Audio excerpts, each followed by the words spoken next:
मेरा नाम अदनान है। ये कहानी है मेरी और मेरी इस साली की, जिसने मजबूर किया था कि मैं वह हरकत करूं जो मैंने कभी भी अपनी जिंदगी में नहीं की थी। ये कहानी तब से शुरू होती है जब मेरी पढ़ाई पूरी हो गई और मेरी जॉब शुरू होने वाली थी। सब घर वालों को मेरी जॉब का ही इंतजार था, जिसकी मुझे बिल्कुल समझ नहीं आती थी। लेकिन एक दिन अम्मी ने मुझसे कहा कि वो जॉब लगते ही मेरी शादी कर देंगे, तो मेरे दिल में लड्डू फूटने लगे थे कि जल्दी से मेरी शादी हो जाए। अम्मी ने मुझे खुश होते देखा तो मुझे पूछने लगी कि कहीं मुझे कोई लड़की पसंद तो नहीं है। इस बात पर मैंने जल्दी से उम्मी को मैं जवाब दिया। यही बात सच भी थी। मैंने आज तक किसी लड़की को आंख उठाकर भी नहीं देखा था। उसकी बड़ी वजह मेरी तरबियत थी। मेरे दोस्त भी ऐसे न थे कि मैं उनकी वजह से खराब हो जाता। मैं इस बारे में काफ़ी खुशकिस्मत था। सारा वक्त पढ़ाई मैं ही लगा था। इसी वजह से अब मैं इस काबिल हो चुका था कि मेरी अच्छी जॉब लग जाए। उम्मी जब भी पूछती थी कि मुझे कैसी लड़की चाहिए, तो मेरी एक ही ख्वाहिश होती थी कि एक ऐसी लड़की हो जो मेरी जिंदगी को अपने रंग से खुशगवार कर दे और अपनी शरारतों से पूरे घर में रौनक पैदा कर दे। पर अम्मी हमेशा से मेरी इस चवाइस पर यही बोलती थी कि ऐसी लड़कियां घर बिल्कुल भी नहीं चला सकती। इसी वजह से मेरी शादी वो किसी सुलझी हुई लड़की से करेगी ताकि मेरी जिंदगी उसके साथ प्रसकून होकर चले। मैंने उम्मी की बात मान ली थी कि शायद मेरी किस्मत में संजीदगी ही लिखी है। मेरे ख्वाब टूट चुके थे। उम्मी ने कुछ दिन बाद मुझे बताया कि वो मेरा रिश्ता मोहल्ले की नजमा आंटी की बड़ी बेटी से ही करेगी। मैंने जब ये सुना तो हैरान हो गया। उनकी बेटी काफ़ी सुलझी हुई थी, लेकिन वो घर से भी कम निकलती थी। मैंने उम्मी को बताया कि हमारी आपस नहीं बन पाएगी। जब उम्मी मुझे समझाने लगी कि शादी के बाद सब कुछ हो जाता है, इसी तरह मेरा रिश्ता इसके साथ पक्का हो गया। वो दो ही बहनें थीं। मैं जैसे ही उनके घर गया तो अचानक से उसकी छोटी बहन मेरे सामने आ गई। इससे पहले तो मैंने उसे कभी नहीं देखा था, लेकिन अचानक से देखकर होश गंवा बैठा।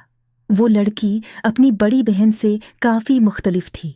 मुझे देखते ही मेरे पास आ गई और मुझसे काफ़ी बातें करने लगी। मुझे वो बहुत ही हुस्ने सुलूक वाली लगी। उसकी मीठी आवाज़ से मेरा मज़ा दुबाला हो गया। वो हर लिहाज से अपनी बहन से अलग थी।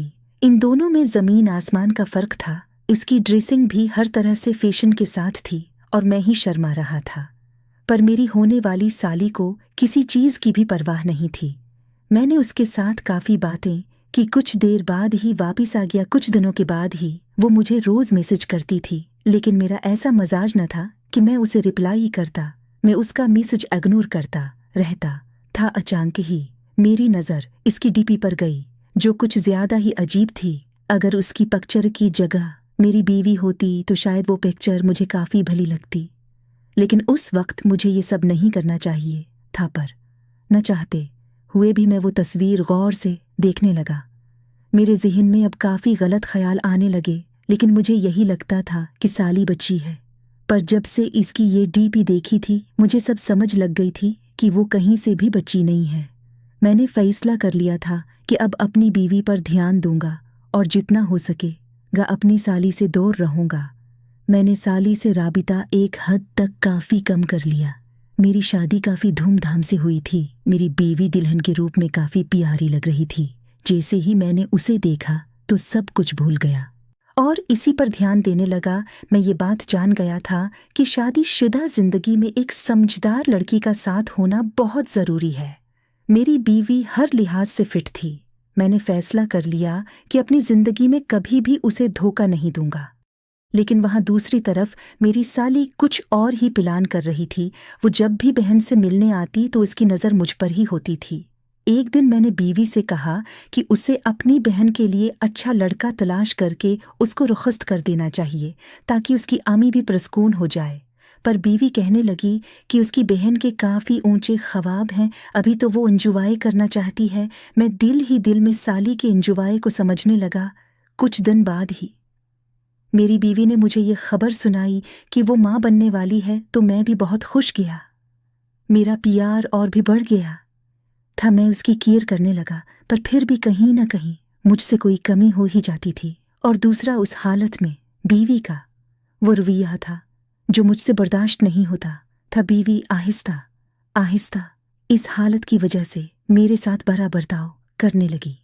पहले तो मैं बर्दाश्त कर लेता था क्योंकि समझता था कि ऐसी हालत में ये होता है, लेकिन एक दिन अचानक ही बीवी के करीब आने लगा तो उसने मुझे पीछे कर दिया कि उस हालत में वो ये सब नहीं कर सकती। मुझे काफ़ी गुस्सा आया।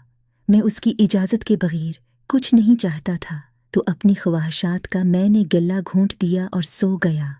अब हमारे दिन ऐसे ही गुजरने लगे थे। मैंने भी इरादा कर लिया कि अब मैं भी उसकी किसी काम में मदद नहीं करूँगा। बीवी का नवा माह शुरू हो गया। अब उसे मुश्किल होने लगी थी। उसकी मदद के लिए मेरी सास ने कह दिया था कि वो अपनी बहन को रख सकती थी। उसकी बहन के कॉलेज के इम्तिहान हो चुके थे और वो अब फ्री हो गई थी। ये देखकर मैं दोबारा से साली के बारे में सोचने लगा। ये बात नहीं थी कि इस दिन के बाद से साली से मेरी मुलाकात नहीं होती थी या फिर मैं उसे नहीं देखता था, बल्कि वो हर तीसरे दिन आ जाती थी, लेकिन शाम को मेरे आने के आधे घंटे बाद ही वो वापस चली जाती थी। पर अब जब से सास ने कहा था कि साली हमारे साथ रहेगी, तब से ही मुझे बेचैनी महसूस होने लगी थी। मुझे ऐसा लगता था जैसे साली ज़रूर कोई प्लान सोच कर आएगी। वो ज़रूर मुझे बहकाने की कोशिश करेगी। मैंने फैसला कर लिया कि अलग रूम में सो जाऊंगा, जबकि मेरे रूम में बीवी के साथ मेरी साली ही सोएगी। उस लिए दूसरे रूम में शिफ्ट हो गया। साली जी से ही अगले दिन आई तो वो काफ़ी खुश थी। वो बहुत तैयार होकर आई हुई थी जिसे मेरा वलीमा हो। इसके कपड़े भी काफ़ी चमकीले थे। मैंने एक नज़र उसे देखा तो देखता ही रह गया था, पर मेरा पक्का इरादा था कि उसके चंगल में नहीं फंसूंगा और उसी रूम में चला गया जिधर मैं पिछले दिन शिफ्ट हुआ था। मेरा मूड वैसे भी इन दिनों खराब था क्योंकि मेरी बीवी मेरी ज़रूरत भी पार ही नहीं करती थी, इसलिए मेरे अंदर का शैतान ज़रा से गुस्से से जाग जाता था। तभी मैं अब अलग रूम में ही रहता था और रात को ही घर वापस आता था। साली से मेरी कोई बात नहीं होती थी, लेकिन वो घर में इस तरह फिरती थी जैसे वो घर उसका हो। मुझे साली के इरादे समझ आ गए थे। वो अपने साथ ऐसे ड्रेस लाई थी कि कोई भी उसकी तरफ रागिब हो सकता था। मुझे इस पर बहुत अफसोस होता था, लेकिन उसका कुछ भी नहीं हो सकता था। मैं जानता था कि अगर मुझे साली ने थोड़ा सा भी बुलाया या कुछ भी बात की तो मैं बहक जाऊंगा और इतने दिनों का वो सब्र खत्म हो जाएगा। पर मैं कहाँ जानता था कि ये सब जल्द ही होने वाला था। मेरी साली इस हद तक जाएगी मुझे कभी नहीं पता था। इस रात दोस्तों, अगर आप चाहते हो कि मैं इस वीडियो का पार्ट 2 बनाऊं तो मेरे चैनल को सब्सक्राइब करें।